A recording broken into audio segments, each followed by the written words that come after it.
All right, let's get right into it. We're talking about a huge policy shift happening in India.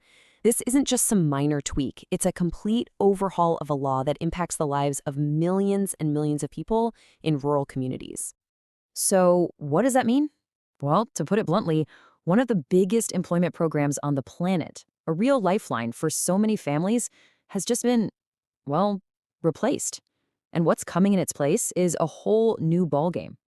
And that's right there is the big question we're going to tackle. Is this a step forward, a bold move to build a stronger India, or is it a step back, something that might actually hurt the very people it's supposed to help? Let's dig in and find out. Okay, first things first, let's get the names down. The old law, the one everyone knows, is the Mahatma Gandhi National Rural Employment Guarantee Act, or MGNREGA for short. The new kid on the block is a bill called GRAMG, so out with MGNREGA, in with GRAMG. Now, before we jump into the nitty-gritty, the numbers, the funding, we have to talk about the idea behind this change, because this is way more than just a few adjustments. We're talking about a fundamental shift in what this program is even for. And this slide, wow, it just lays it out perfectly. Think of MGNREGA as a right to work. It was a promise, a legal guarantee. If you were in a rural area and needed work, you could demand it, and the government had to provide it. Simple as that. It was a safety net. GRAMG, totally different philosophy. It's an infrastructure mission. The goal here isn't just giving out jobs, it's about building things, roads, ponds, you name it. So we're moving from a right to a mission. And that one change, believe me, changes everything. So what does GRAMG actually stand for? It's the Viksit Bharat Guarantee for Rozgar and Ajivika Mission Gramin. That's a mouthful, I know. But that Viksit Bharat part is key. It means developed India. That really signals the ambition here. This bill officially passed on December 18th, 2025, and yeah, it's a real game changer. Okay, so that's the big picture. But what does this actually mean for the people on the ground, the workers who rely on this program? Let's get practical and look at the three biggest shifts you're going to see. The very first change is the one grabbing all the headlines. You'll see this number everywhere, plus 25%. A 25% increase sounds great, right? But an increase in what exactly? And here's your answer. It's about the number of workdays. Under the old MGNREG, you were guaranteed 100 days of work per year. With the new GRAMG bill, that number jumps up to 125 days. So yeah, on paper, that's a pretty nice bump, a real potential to earn more over the year. All right, on to the second big shift. And I gotta tell you, this one is controversial. It's where a lot of the debate is focused. It's a brand new idea called the agricultural pause. So what is this pause?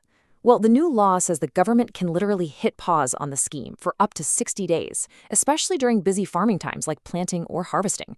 The government's argument is, hey, we need to make sure there are enough people to work on the farms. Makes sense, right? But here's the other side of the coin. Critics are saying, whoa, hold on.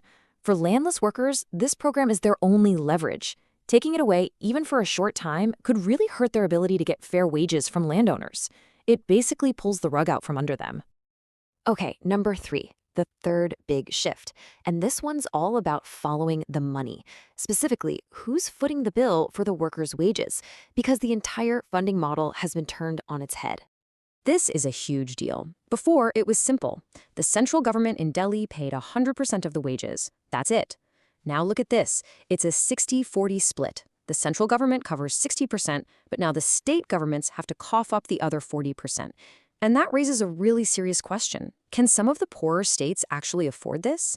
If they can't, you could see a lot of delays in people getting paid, and that's a massive problem. Okay, so we've looked at the nitty-gritty, more days, the agricultural pause, and the new funding split. Now, let's pull back a bit and look at the bigger picture, the political and ideological fight that's happening over what this law is all about. The government side of the story is pretty clear. They see this as a move towards efficiency, towards nation building. Union Minister Shivraj Singh Chauhan talks about getting away from small, disconnected projects. Instead, they want to create this big, unified, national rural infrastructure stack. It's all part of their grand vision for a Viksit Bharat, a developed India, by the year 2047.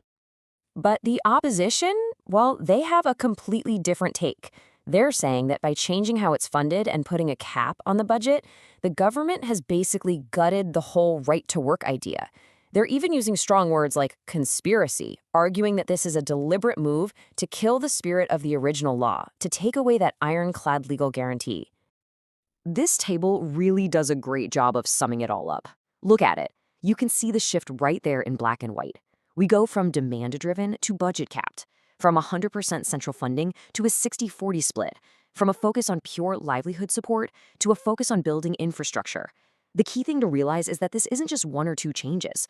Literally every single part of the old law has been remade.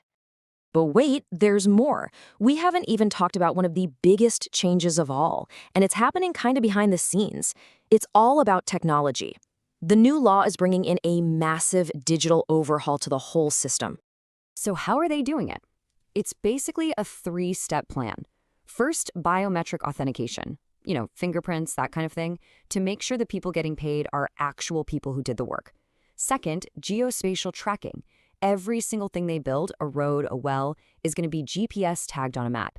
And third, they're bringing in AI to hunt for fraud. The system will automatically scan for suspicious patterns. The whole point? To make things more transparent and cut down on corruption.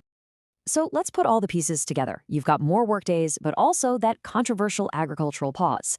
You've got a new way of funding it, and this huge layer of technology on top of everything. When you look at it all, it's impossible not to see this as a truly monumental shift. This really does set rural India on a completely new course. And that brings us right back to the question we asked at the very beginning. Will this new mission to build infrastructure actually create a stronger, more prosperous rural India? Or will taking away that simple, powerful right to work end up hurting the most vulnerable people? Honestly, that is the million-dollar question. And the only real answer is going to come from what happens on the ground in the villages over the next few years.